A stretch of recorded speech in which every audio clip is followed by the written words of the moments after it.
La dernière chose dont je me souviens avant que tout devienne noir, c'est ma main sur la poignée de la porte de la salle de bain. Rien de plus. Une seconde, j'étais debout là, la main sur la porte, et la seconde suivante, plus rien. Comme si quelqu'un avait coupé le courant sur tout. Mon mari m'a trouvé par terre quelques minutes plus tard, et quand le SAMU est arrivé, j'étais déjà ailleurs, dans un endroit complètement différent. Un endroit pour lequel je n'ai toujours pas les mots justes, même après toutes ces années. Laisse-moi revenir un peu en arrière, parce que je crois qu'il faut comprendre où j'en étais dans ma vie à cette époque pour vraiment saisir ce qui s'est passé. C'était le printemps 1990. J'étais en dernière année de fac, je finissais ma licence en archéologie et j'étais dans le bain jusqu'au cou. Les partiels qui approchaient, des doubles services au restaurant où je travaillais, à peine quelques heures de sommeil par nuit. Je faisais la serveuse dans un bon restaurant les week-ends pour m'aider à payer mes études, et j'aimais ça. Mais j'étais à bout.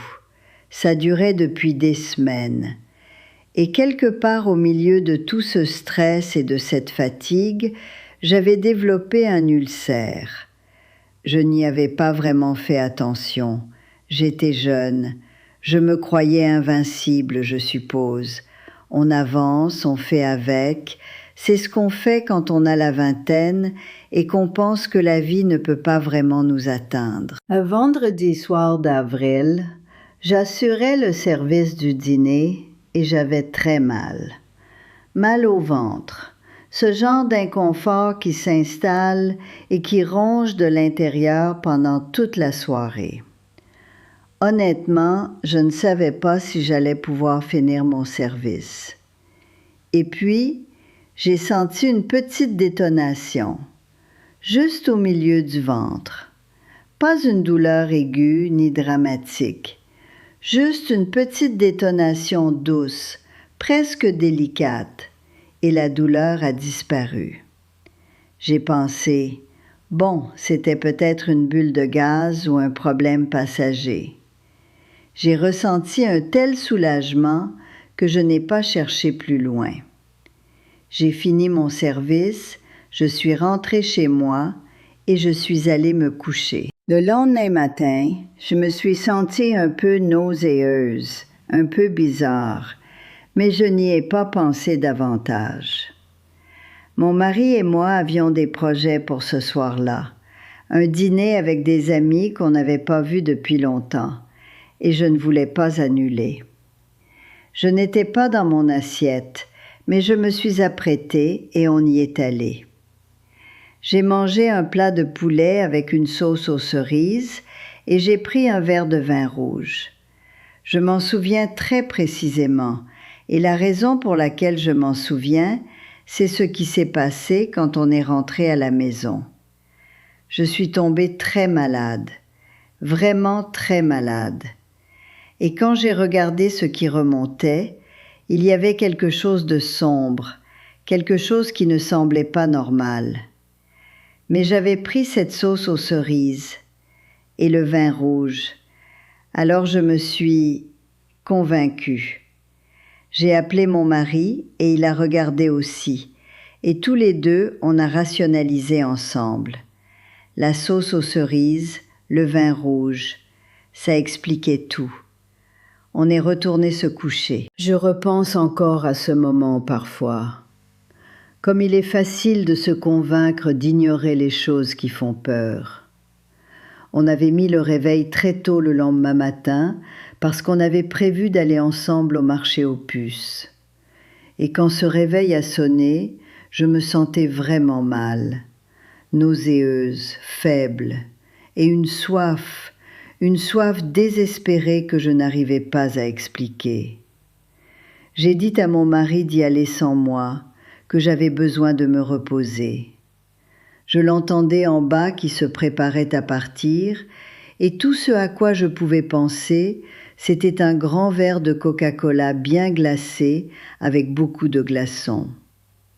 Je ne sais pas pourquoi c'était ça que mon corps réclamait, mais c'était la seule chose à laquelle je pensais. Du coca bien frais avec plein de glace. Je l'ai même appelé pour lui demander de m'en rapporter en revenant, parce qu'on n'en avait généralement pas à la maison. Et puis je me suis levée pour aller aux petites toilettes qui se trouvaient à côté de la chambre. J'ai mis la main sur la poignée. Et c'est la dernière chose dont je me souviens dans cette maison, ce matin-là, dans mon corps. Ce dont je me souviens ensuite n'a rien à voir avec ces toilettes, ni avec cette maison, ni avec quoi que ce soit de ma vie normale. J'étais debout sur le flanc d'une montagne. C'est la seule façon que j'ai de le dire.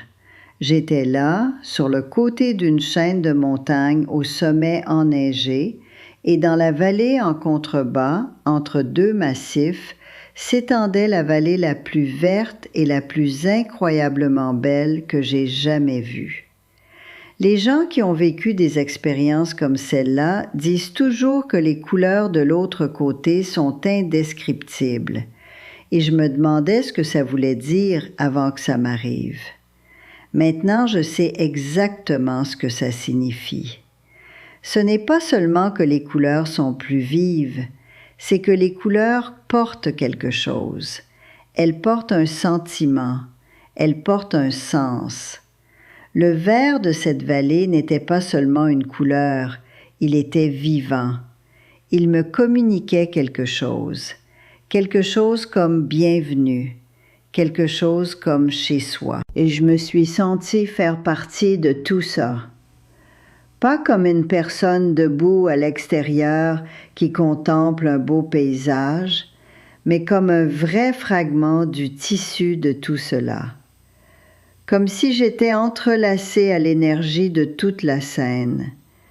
Je n'avais pas de corps au sens où je comprends un corps. J'étais quelque chose de plus léger que ça. Quelque chose qui n'était que conscience, que présence, que partie du tout. J'ai regardé la vallée en bas et j'ai vu cet arbre. Un arbre immense, majestueux, juste au centre de la vallée. Et je sais que ça peut sembler étrange, mais l'arbre m'a parlé. Pas avec des mots exactement, mais il m'a appelé, il m'a fait signe de venir, et j'ai su que je devais y aller. Et au moment où j'ai eu cette pensée, j'y étais déjà, sous l'arbre, debout sur une herbe si verte qu'elle faisait presque mal à regarder. Et j'étais entourée d'animaux, toutes sortes d'animaux, rassemblés autour de moi, et l'amour qui venait d'eux était différent de tout ce que j'avais jamais ressenti dans ma vie physique. C'était pur, inconditionnel. Il n'avait pas de limite, pas de conditions, pas de fin. Ils m'aimaient simplement et je les aimais, et tout le reste de ma vie, les examens, les services au restaurant, l'appartement, les projets, tout ça avait complètement disparu de mon esprit. Rien ne me manquait. Je n'y pensais même pas. C'était là que j'étais, et c'était exactement là où je devais être. Et puis les animaux se sont écartés, et du milieu d'eux est sortie Belle. Belle était ma Rottweiler, et je l'avais perdue la nuit précédant tout cela. Le jeudi soir, avant ce vendredi de travail où j'avais ressenti la détonation dans le ventre, c'était la nuit où Belle était morte. Je portais encore cette douleur toute fraîche. Je n'avais quasiment pas eu le temps de la traverser, honnêtement, parce que j'avais continué à travailler et à étudier et à avancer comme on le fait quand la vie ne vous laisse pas d'espace pour vous arrêter. Mais elle était là.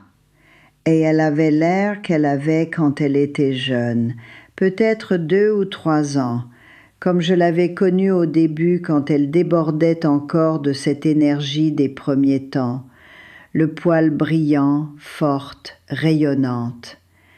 Elle remuait tout son corps comme elle le faisait toujours, pas seulement la queue, mais toute l'arrière-train, et elle courait vers moi avec cette joie que les chiens ont et que les humains, honnêtement, n'égaleront jamais. Je me suis effondrée à genoux.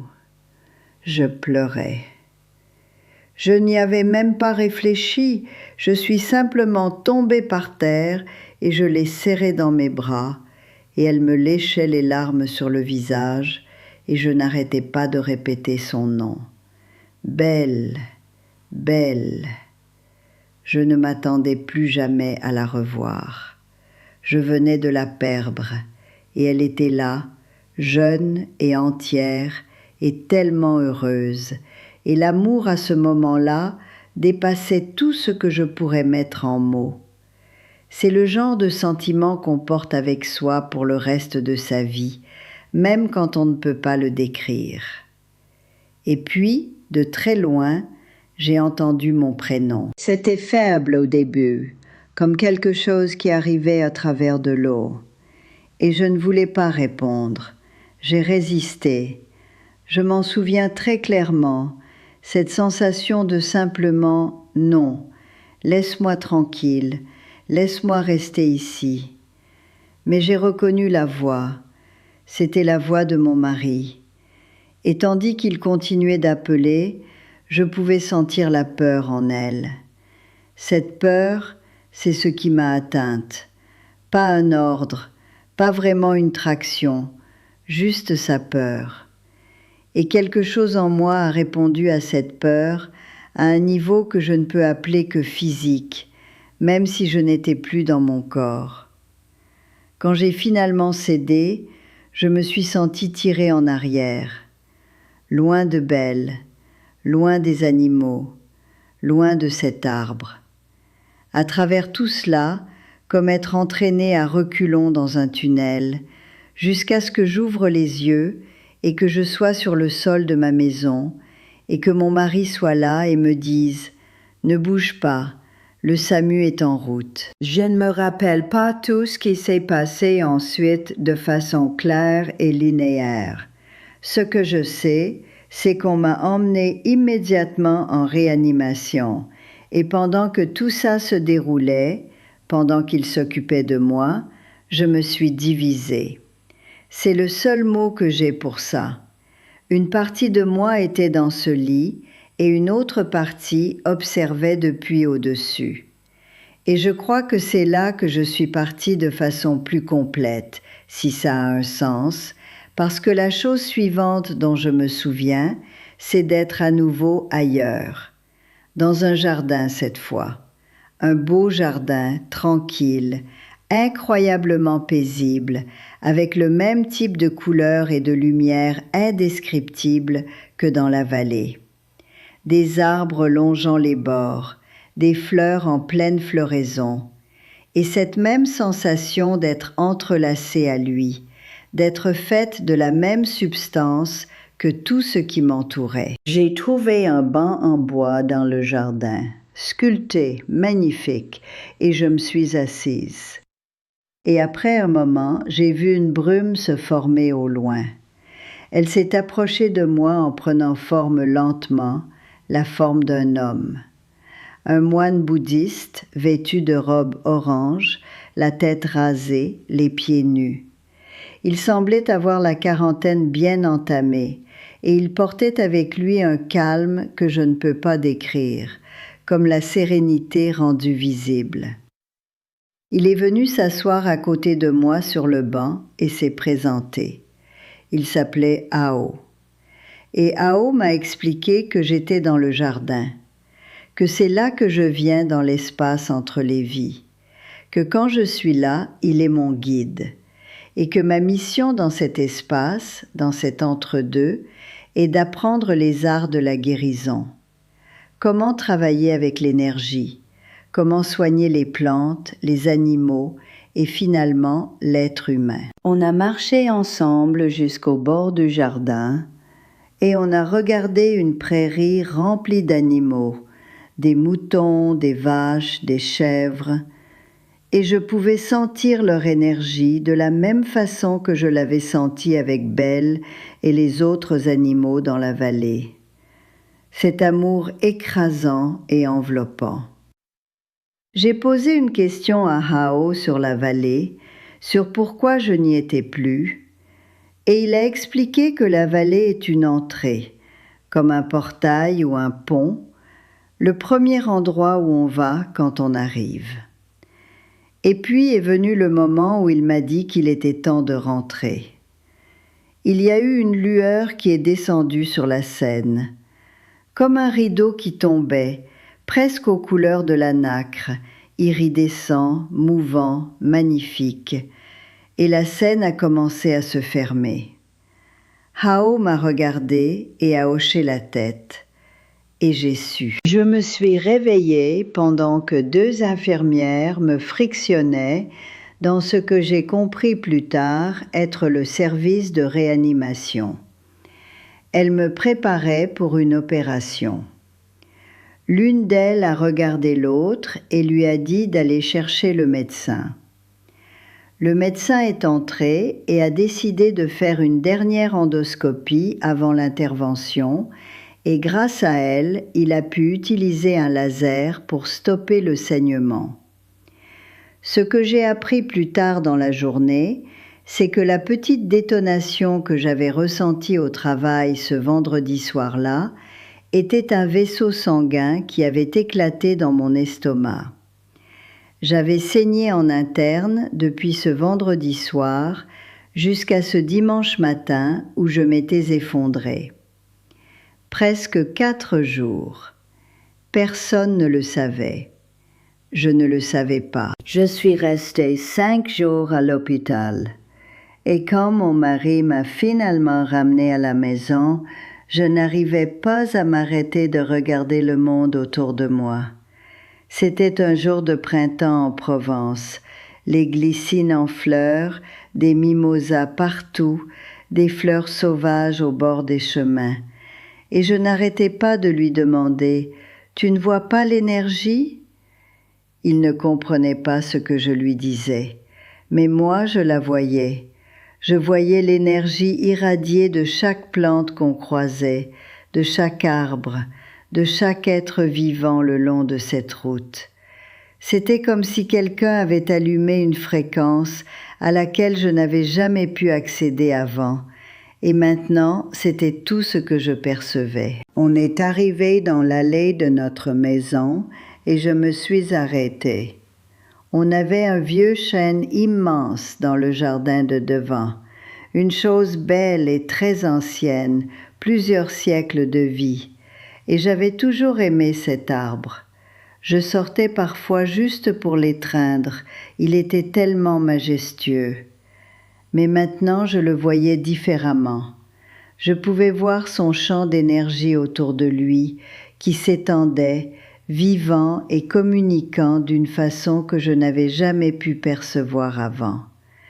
Et je me suis retrouvée là, dans l'allée, incapable de bouger. Les changements ne concernaient pas seulement ce que je voyais. Mon corps était différent aussi. Si j'entrais dans une pièce et j'actionnais l'interrupteur, l'ampoule grillait. Si je touchais une lampe, pareil. On changeait les ampoules en permanence. C'était devenu une situation récurrente dans la maison. Si je sortais le soir et passais sous un réverbère, il s'éteignait à moitié quand je passais en dessous. Au supermarché, si j'étendais la main pour prendre une boîte de conserve sur le rayon, on entendait un claquement de décharge électrostatique et parfois on pouvait même voir un petit arc de lumière bleue jaillir de mes mains. Je ne pouvais plus faire les courses normalement. J'ai dû m'adapter. Je travaillais dans la recherche et les sciences à cette époque. J'ai ensuite travaillé dans une université et j'avais besoin de comprendre ce qui m'arrivait en termes concrets que je pouvais examiner. Alors je l'ai fait. On a mené des études contrôlées avec des plantes en laboratoire. Un groupe avec lequel je travaillais en utilisant mes mains et un groupe témoin séparé que je ne touchais pas. Avec le temps, il est apparu clairement que le groupe avec lequel je travaillais poussait à un rythme mesurable bien plus rapide. On a aussi fait des photographies Kirlian de mes mains et on a comparé les images à celles d'autres personnes. Et la différence dans la décharge coronale, le champ d'énergie visible sur ces photographies, était significative et constante.